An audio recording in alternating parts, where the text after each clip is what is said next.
自宅のリビング。ソファーに腰を下ろし、ようやく一日が終わったと息をつく。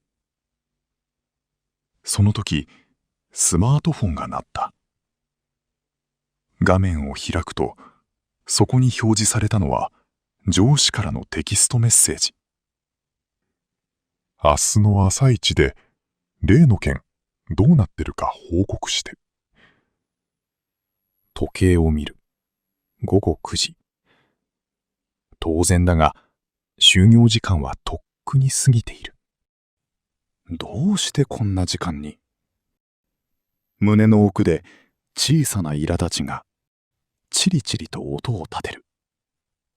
なぜあの人は自分の感情だけで動くのだろう。なぜこちらのことを考えてくれないのだろう。上司への返信を考えながら指示された仕事のことが頭に浮かぶ。気づけば頭の中は上司への不満と仕事のことでいっぱいになっている。テレビはついているのに、その内容は何も頭に入ってこない。体はリビングにあるけれど、心は今も会社にいるようだ。あの人さえ変わってくれたら。その思いが頭の中をぐるぐると巡り続ける。一日一前後。心を整える禅の言葉をご紹介します。今日の言葉は随所に主となる。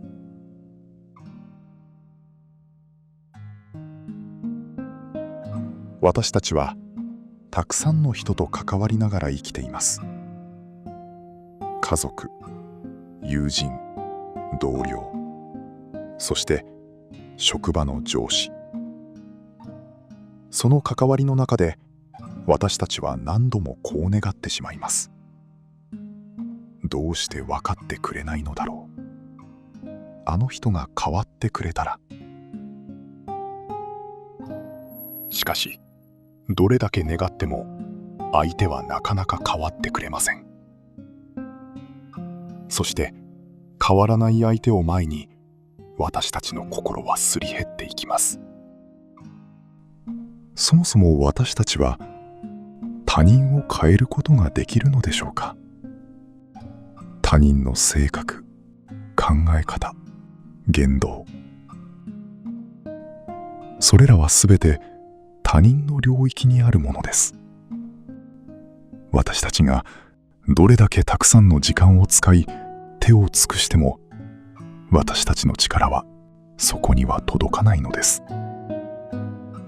家族、同僚、部下、あなたの身近にいる人で、あの人は変わったなぁと感じる人はいませんか？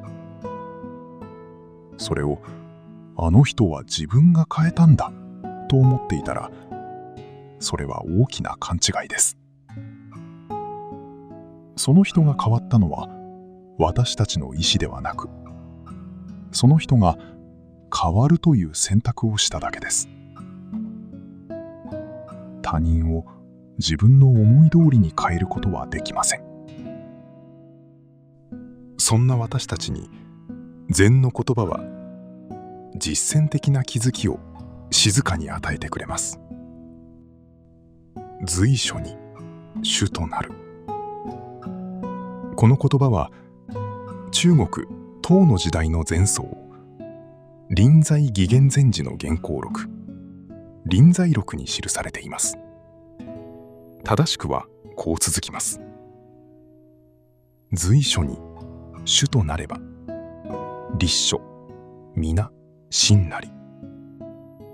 どんな場所にあっても自分が主人公であれば、その場所はすべてが真実となる。ここで言う主人公とは、どんな状況でも流されず、自分にできることに主体的に向き合う人のことです。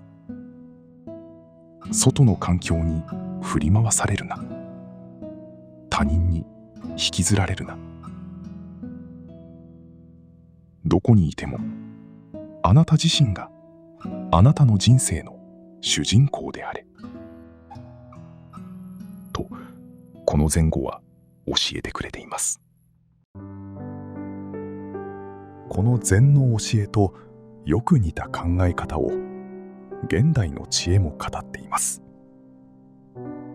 アメリカの作家スティーブン・コビー博士は世界中で読まれた著書7つの習慣の中でこんな考え方を示しました。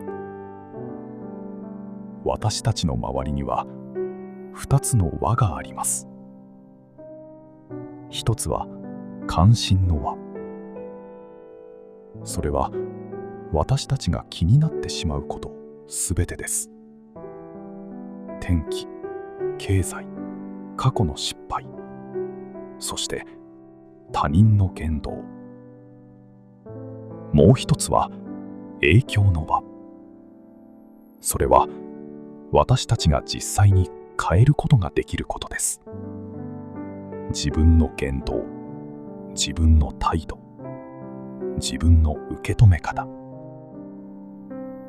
心がすり減ってしまう人は関心の輪ばかりを見つめ、変えられないことにエネルギーを注ぎ続けている。反対に穏やかに生きる人は影響の輪に目を向け、自分に変えられることだけに力を注いでいる。時代も国も言葉も違う2人の賢者が同じことを語っています。それはつまり随所に主となるが普遍的な真実を示していると言えます。ここでもう一度冒頭のリビングに戻りましょう。夜9時の上司からの連絡。どうしてこんな時間にという苛立ち。この時、私たちの心は関心の輪の中でもがいています。上司がいつ連絡してくるか、こちらの状況を考えてくれるか。それはすべて他人である上司の領域のことです。変えられないものを変えようとするから私たちは苦しいのです。では、私たちが変えることができる影響の輪に目を向けるとどうなるでしょうか。明日の朝対応しますと上司をゆるく突き放す。または上司からのメッセージを見ない、あるいは電話に出ない、見ない、出ない。それは逃げではありません。今は自分の時間だと主導権を自分で持つことです。しかし実際は随所に主となるという真実を知ったからといって夜9時の連絡が来なくなるわけではありません。つまり身勝手な上司が変わるわけではないのです。他人は変えられない。他人と関わりながら生きている以上、私たちが向き合わなければいけない事実です。しかし、今自分は変えられないものに心を奪われているな。そう気づくことはできます。なぜ自分がこんなに疲れているのかわからないままもがき続けることと、ここは自分では変えられない領域なんだと気づいていること。この2つは同じ状況でも心の消耗はまるで違います。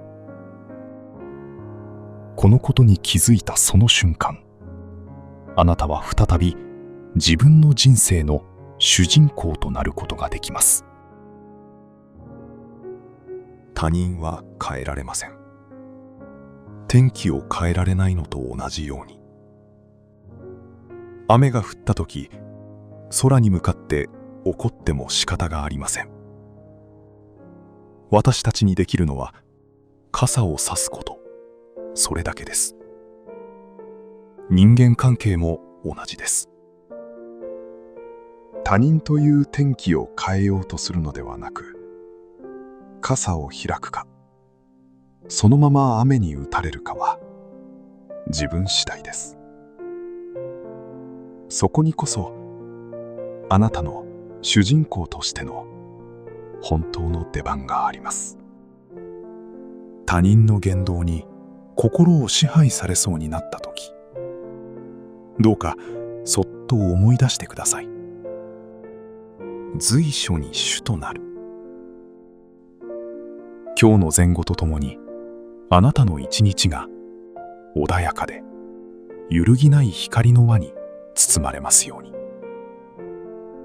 次回もまたご一緒に禅の言葉を味わいましょう。